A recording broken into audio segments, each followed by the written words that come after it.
असा करा उपाय. रोज सकाळी पूजा झाल्यावर घरात शंख न विसरता फुंकावा. घरात वास्तव्यास असलेली अलक्ष्मी काढता पाय घेईल आणि लक्ष्मी निरंतर नांदेल. द्रव्य प्राप्तीसाठी काही प्रभावी मंत्राचा जप करावा.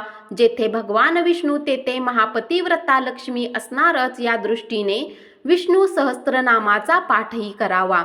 रुद्राक्ष माळेचे नेहमी पावित्र्य राखा. रुद्राक्षाची माळ झोपताना अथवा शरीर संबंध ठेवताना वापरू नये. रुद्राक्षाची माळ घालून मृताजवळ जाऊ नये. कोणत्याही कारणाने रुद्राक्षाची माळ अशुद्ध झाली तर ती दुधाने धुवून घेऊन श्रद्धापूर्वक तिची पूजा करावी व ओम नमः शिवाय या मंत्राचा 108 वेळा जप करावा व नंतर रुद्राक्ष माळ धारण करावी. फरशी पुसताना थोडे खडे मीठ पाण्यात टाकावे. त्यायोगे घरातील नकारात्मक ऊर्जा नष्ट होईल आणि लक्ष्मी प्राप्ती होईल.